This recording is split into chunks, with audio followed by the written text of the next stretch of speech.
Hey everyone.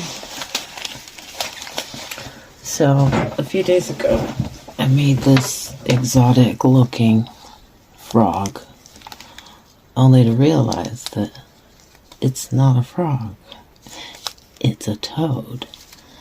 And toads don't generally look exotic and patterned like this. They're just green and lumpy with warts, according to my limited research. But even still, it's cool. So I'm going to show you how I did it. I know at a glance it looks like I painted it. I actually put, these are all mica pigments that were put on the inside of the mold. I did come in with some black marker on this one to kind of pick up some of those spots, because I had used some gold interference in my black that I used to backfill it with. So I have a little bit different of a technique that I use to do this with. It's not, people typically use like alcohol. They mix their pigment with the alcohol and it gets into a solution. And I'm going to do something similar, but I'm going to use a different product. And that product is hand sanitizer, which is mostly alcohol. The rest of it is water and glycerin, I believe. I think there's a little bit of fragrance in there. You should try to get the stuff that's not fragrance. I don't think it really matters. So I don't typically have a problem with it. Like, it didn't cause it to cure weird or anything like that. But what it does though is it gives you a little bit thicker a medium to work with, and it doesn't evaporate as quick, because when you're using like 99% alcohol, the stuff evaporates really quickly. So this kind of lets you get your mica pigment into kind of like a gel format. I'm going to show you how to do it.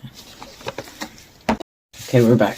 So I got to just try to figure out what colors I'm going to use. On the frog dude, I used, I think it was a mixture of these two colors. And I believe it was this one for the orange. That's a chameleon pigment.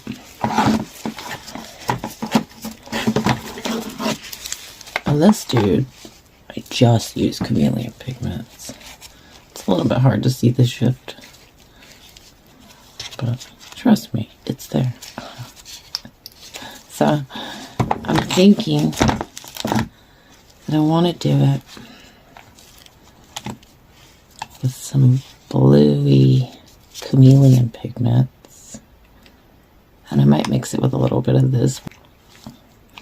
And I think I'm going to stick with this one for the orange, but I kind of want to go on with some red too. I want it to kind of gradiate. Okay, I'm back. I painted his little feet with some of the red chrome, which is actually just a nail powder that I got from Temu. It's actually just really cheap. And it's beautiful. And I'm going to start with the hand sanitizer. Smoosh a little in there. It's probably a little too much.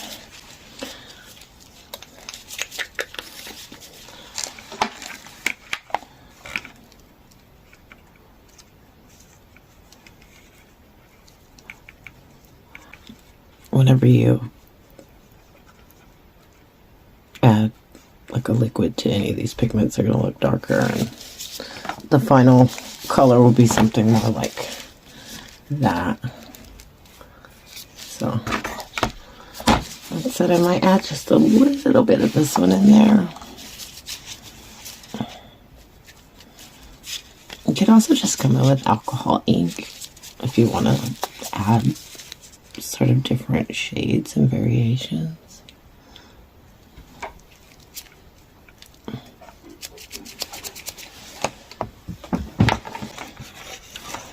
And like I mentioned at the beginning of the video, you have like more work time than if you're just using alcohol.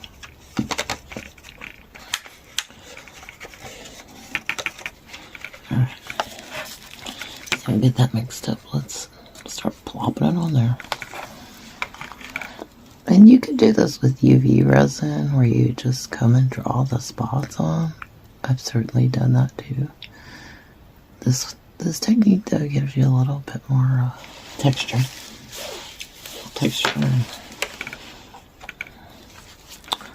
I don't know, maybe it makes it look a little more organic.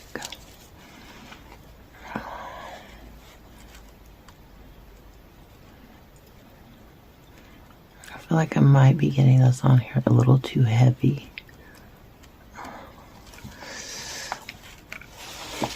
I need to get a smaller paintbrush. Hair attached to everything. The beauty of living with animals. There we go. That's better because ultimately we're going to come in and fill this with black.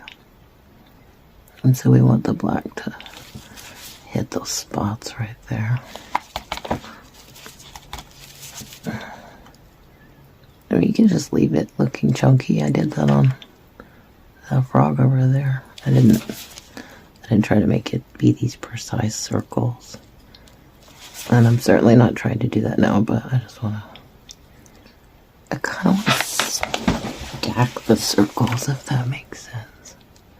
So I'm just going to keep doing this. I'll probably put you on time lapse.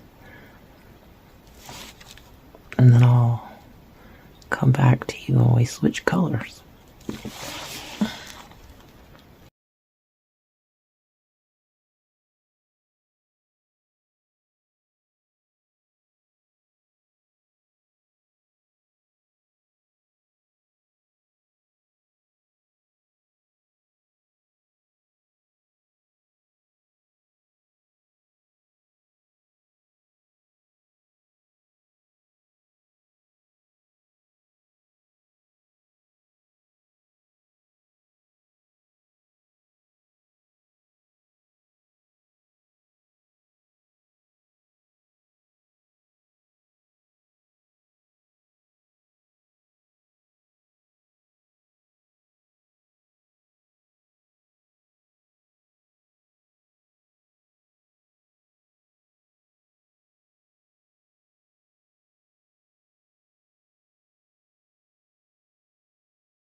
Now I'm going to come in with the second color and try to get it in there.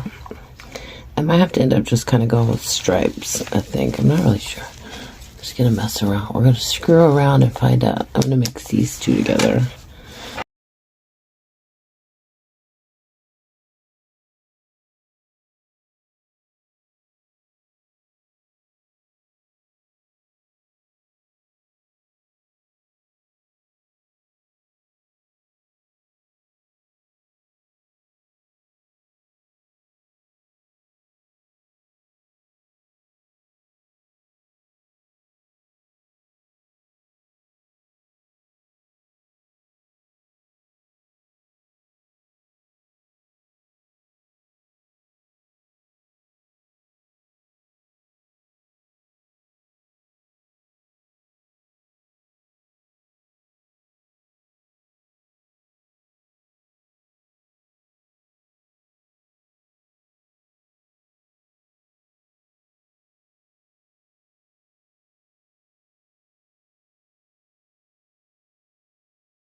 Okay, we're back.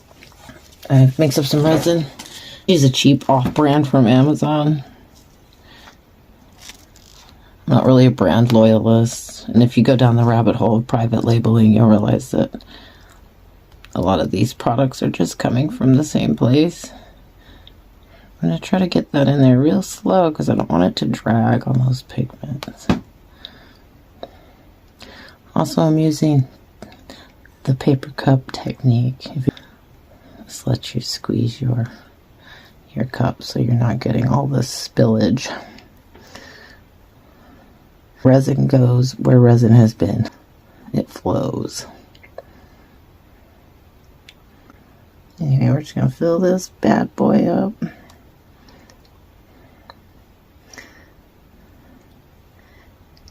also made some extra resin for another project I've got going on the side here.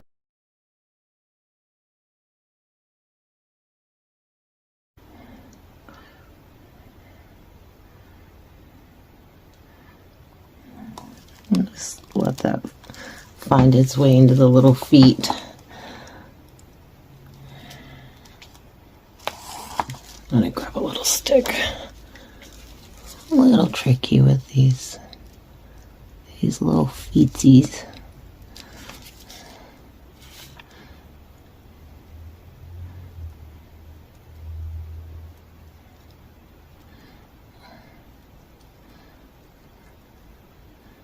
I have used this poor mold to death. I think it's about on its last leg. The Let's Resin molds are really, really good quality.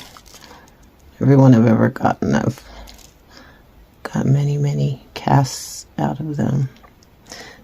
The gecko mold is super popular. I can't keep those things around. The one I showed you before is the only one I have because people steal them from me. But also, you know, art is about the journey, not the destination.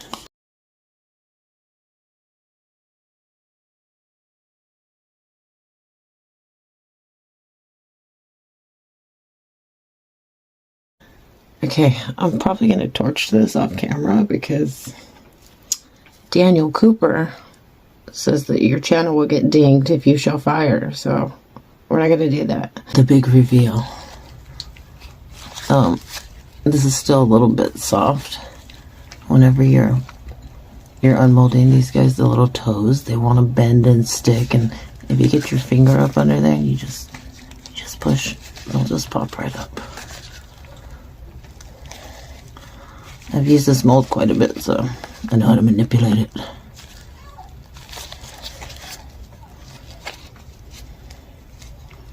It's a little tricky. I always get that overspill right there on the toes, no matter how level my bench is, no matter how carefully I pour it in.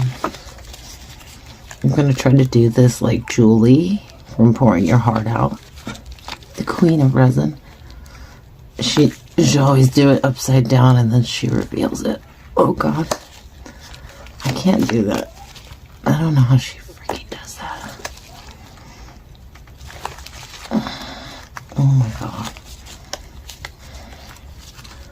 I should probably get some alcohol or something and squirt it, but I really don't want to because I'm not sure if the micas are gonna be stupid or... Alright, here we go. Ready? Ta-da! I purposefully avoided the eyes with the colors. If you actually watched the whole video, you probably saw me going off camera quite a bit because getting up into those little spaces in the face was so difficult. You know, I'm still on the fence about this, of whether or not it's a frog or a toad. Pretty sure it's a toad because it's got the lumps. I don't seem like I have any, there's no mica on it. See on my, got the black gloves. And that went on there really wet and really chunky. I kind of love it. I kind of love it. It'd probably be fun to get in there and just go crazy with the colors. Have it gradiate upwards. And if you want to copy me, please do. And tag me or whatever you're supposed to do. I don't know the whole deal. It's been 9 years since I've done anything on YouTube, but anyway, thanks for watching.